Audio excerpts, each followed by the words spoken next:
Assalamualaikum and very good morning. It's great to see this turnout Sunday morning. And thank you, Samir, for the introduction. He's taken care of most of the questions on our panel. But I'd like to begin with sharing certain findings from a recent report. The report was titled Critical Infrastructure Readiness. It was by the Aspen Institute and McAfee, where several security professionals from Europe and the US were interviewed, and certain interesting facts came out of that. Let me read out a couple of facts or findings from this report. The first one was that a serious cyber attack was extremely likely, where almost 50% of the respondents and professionals surveyed thought it was extremely likely that a successful cyber attack will take down critical national infrastructure and will cause loss of life in the next 3 years.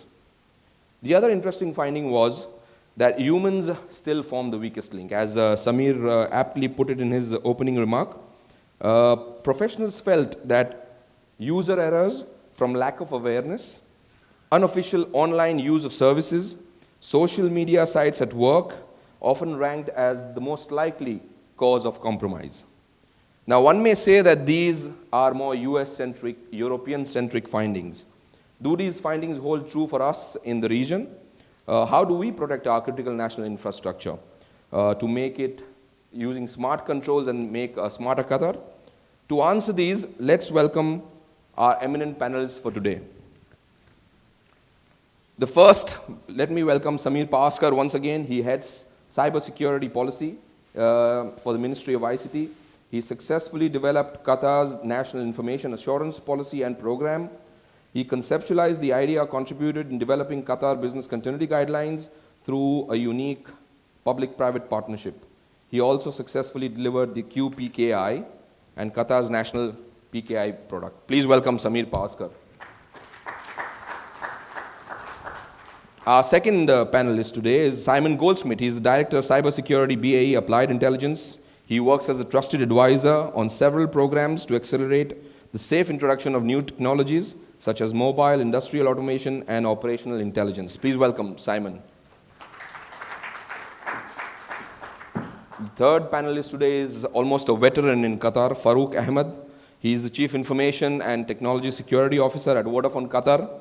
Earlier, he worked and supported ICT in establishing the Critical Infrastructure Protection Program and has worked on a variety of programs, including legislations of e-commerce, data protection, and cybercrime. Farooq.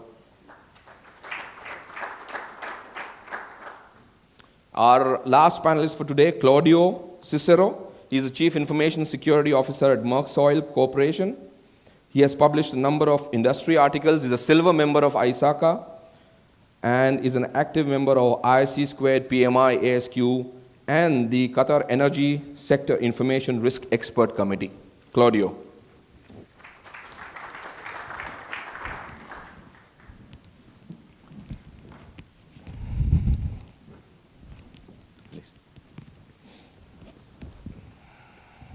So let's begin with Samir. I know he's touched upon various areas. He's actually eaten up into most of my questions, but we'll ask him to reiterate it anyway.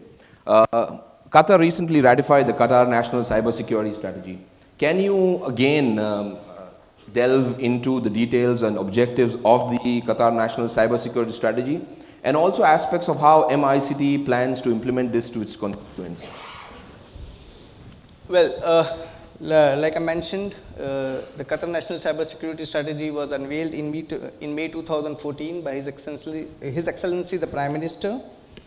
The key objectives being safeguarding the national CII, responding to developing the capabilities to respond and resolve cybersecurity incidents and attacks, establishing information sharing, collaboration and action, establishing a legal and regulatory framework for cybersecurity, fostering a culture of cybersecurity to promote safe and appropriate use of the technology and cyberspace, and developing and cultivating national cybersecurity capabilities.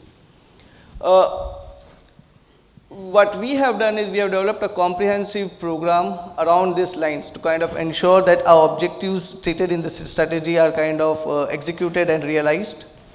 We have kind of established a very mature CERT program which has been working since 2005 to kind of help organizations, critical sector organizations within Qatar to kind of be able to kind of respond to in a timely manner to cybersecurity incidents. We have been very active and helping our stakeholders on that. We have even gone a step beyond kind of thing to even provide a public hotline kind of thing where we even kind of help individual citizens and residents if they face any issue in terms of like cyberbullying, cyber ransom kind of thing or cyber blackmailing kind of thing. We help them on that as well. We have also developed a threat intelligence platform, and we have been working on kind of generating threat intelligence specific to the state of Qatar. We have been very active in terms of sharing this in forms of alerts, advisories to our critical stakeholders from time to time kind of thing. We work very actively with our stakeholders on that. In terms of regulatory framework, like I said, we have issued a number of policies and framework that we believe are essential for organizations to develop a robust cybersecurity or information security management program within the organizations. On a regulatory aspect, we are kind of working on legislations like CIIP law as well as the data privacy law, which we believe will kind of really propel the adoption of information security within this critical sector organizations, will provide them a strong business case or strong motivation to kind of ensure that specific controls are in place kind of thing. What we have also done is we are working beyond this in terms of we realize issuing policies and regulations is one part, but we also need to build that ecosystem. So we have been working on kind of developing programs around these policies, regulations kind of thing. To this end kind of thing, the humans or the individuals become a very important part kind of thing. So we have developed again a very comprehensive training program that we kind of deliver. The trainings include both our in-house developed courses as well as we have collaborated with international university or international organizations like SANS, where we deliver specific security courses for our stakeholders to kind of drive the security abilities and capabilities within the state of Qatar. We have been interacting a lot internationally in terms of we have helped establishing the GCC CERT. We are part of the International Meridian process. We are part of the first network for CERTs kind of thing. So we kind of interact a lot with the international community. We have shared Qatar's experience on international platforms kind of thing. We have received a very positive feedback. Just to kind of cite an example, the security standard that was published by us has been adopted by countries like Japan. So we have been working a lot on the different aspects of strategy kind of thing, trying to kind of put in place programs that we believe will help drive this program, drive the strategy. Great, Samir. I'm sure the constituents and attendees today will like to hear more about it on the sidelines. Staying on the question, Simon, from your perspective being an advisor, what have you seen governments and playing a role in implementing such strategies if they have such in their respective countries? Yeah, thank you for that, and thank you for inviting me here today to this panel. It's great to be here. I think, as Samir has just outlined, there is a great deal of things that that governments can be doing and actually are doing in Qatar to improve the cybersecurity posture of critical national infrastructure. I think perhaps the hardest thing to achieve, though, is to adopt a change where businesses take responsibility for cybersecurity themselves. That's the hardest change to do. That's the kind of if you look at a government organisation, they've kind of got two really strong responsibilities from a cybersecurity perspective. Number one has got to be to protect themselves from cyber attack and protect all of the citizens' data and their national security objectives from being attacked by both outsiders and insider threats. But the second thing they've got to try and do is get critical national infrastructure to a point where it is also protecting itself, and it can only really do that if critical national infrastructure organisations are taking responsibility for managing the risk. And the reason I say that is that the risk is individual to an organisation. I was talking with a panel of banking experts just last week, and we were discussing the difficulty in setting your risk appetite. And what I mean by that is, for every organisation, they're going to decide between the three things of usability or functionality, cost and security. Everybody's going to reach a different decision on where their risk appetite lies. Government can't set that risk appetite for you. You've got to set that yourselves. But what they can do is give you the impetus to start doing it. They can help with, as Samir's outlined, knowledge sharing about the threats, sharing of information around who to turn to if things go wrong. So I'll use as an example, in the UK, CESG, which is part of GCHQ, have an accredited program for incident responders. When things go wrong, these are the numbers that you can call, because these guys know what they're doing when it comes to an incident. They know how to reduce the panic and get things done. Also, governments can set up cyber information sharing partnerships, as Samir's outlined. So I think Qatar is doing all of those things. Perhaps the more difficult thing to do is get that sense within the organisation of taking responsibility for the cyber risk and setting that risk appetite, which will be very individual to each individual organisation. And you can't set a standard for that. You can't reach a compliance on risk appetite. It's individual to an organisation. Thanks, Simon. You spoke about information sharing at a national level. One of the objectives for our Qatar National Cybersecurity Strategy is to resolve and respond to incidents through knowledge sharing and collaboration. Collaboration is the key here.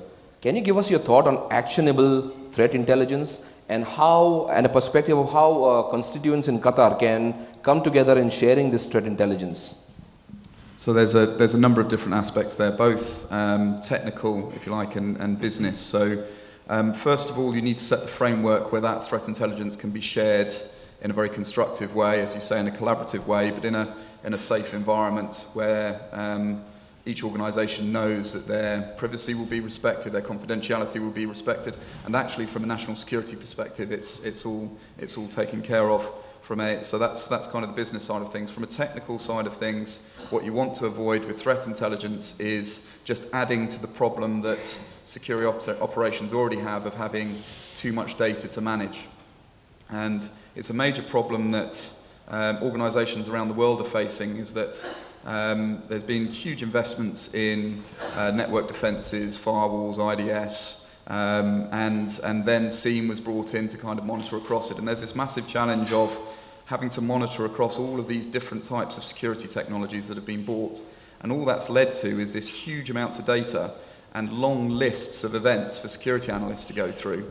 And it becomes an impossible job. So what you don't want threat intelligence to do is to add to that kind of deluge of data, that sea of data which analysts can't work through. What you need to do is find the kind of threat intelligence that really does add value to your organisation's security operations. So threats that are specific to your organisation, that are able for you to help you set that risk appetite that I said before. So who do you worry about most? Do you worry most about cyber criminals, activists, nation-state sponsored espionage? What are your kind of your key worries, and who in particular in that threat community are you worried most about? So I think there's an interesting thing. We look back at the most advanced and sophisticated threat groups that we were tracking 3 years ago.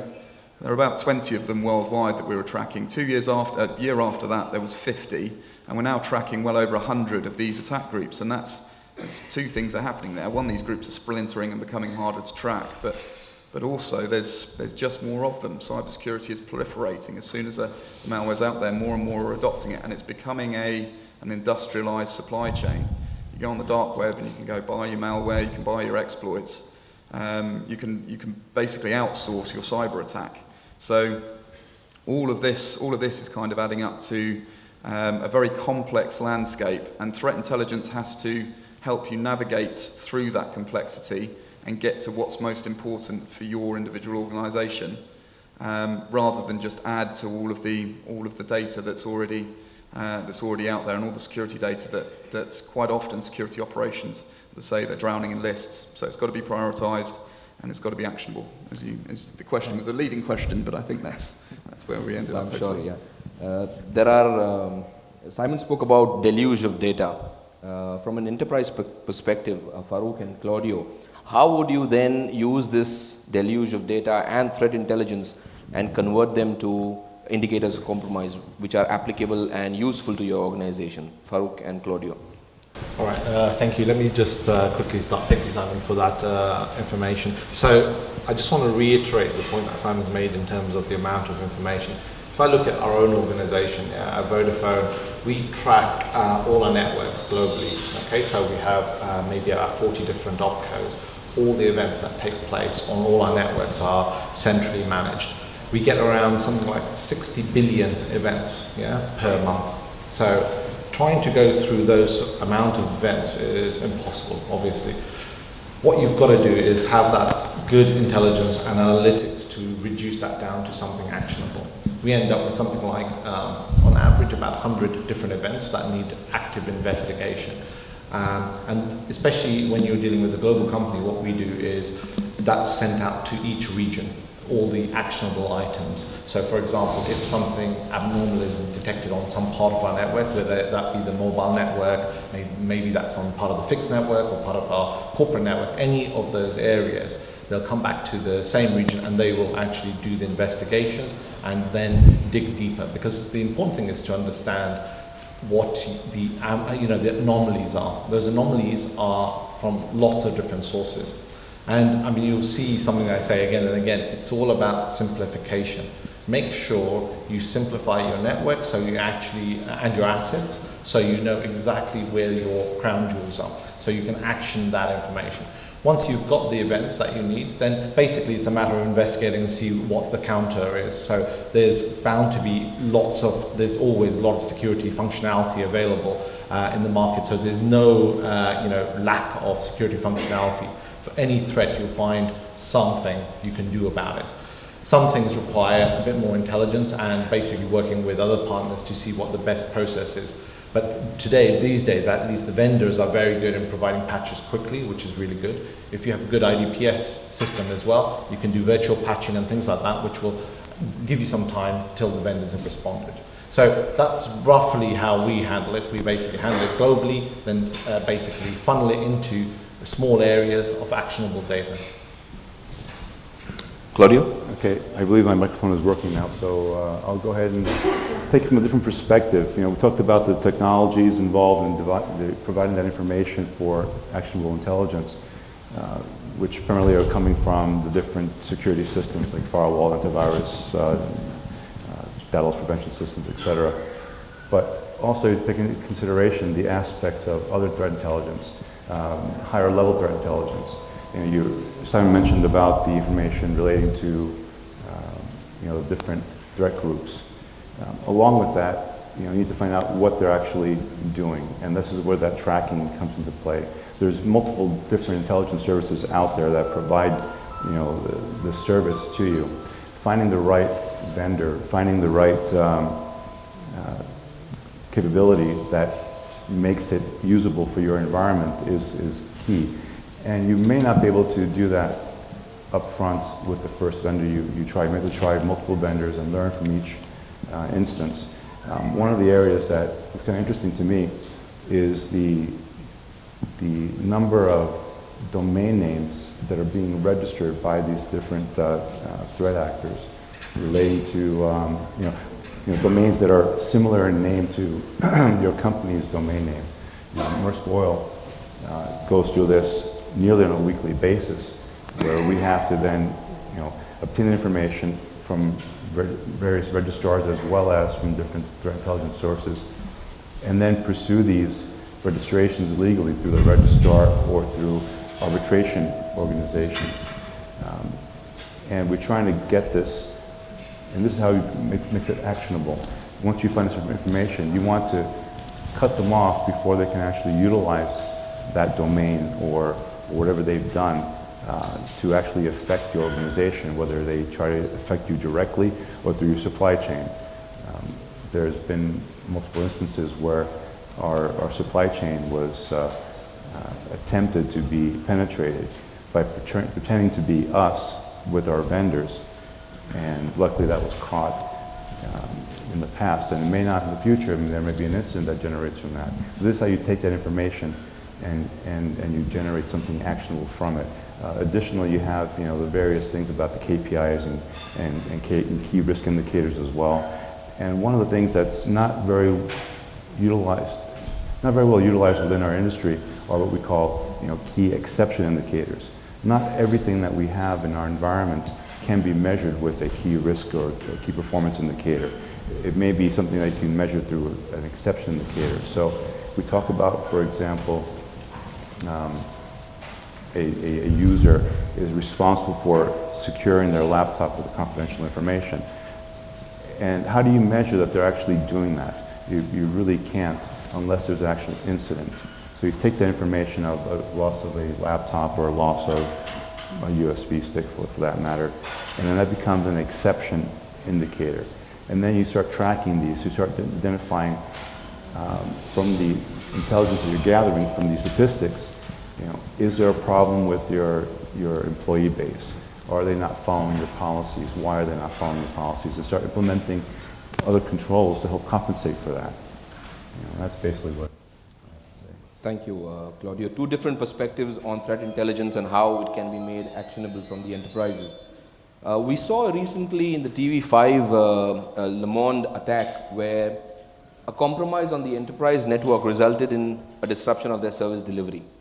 Now, Claudio and Farouk, coming from an enterprise as well as a service delivery network, how would you differentiate between controls on your service delivery network, which is the critical infrastructure, as well as on the enterprise network, and which takes precedence? Well, I'll start off if you don't mind. We don't really differentiate between the enterprise and the critical infrastructure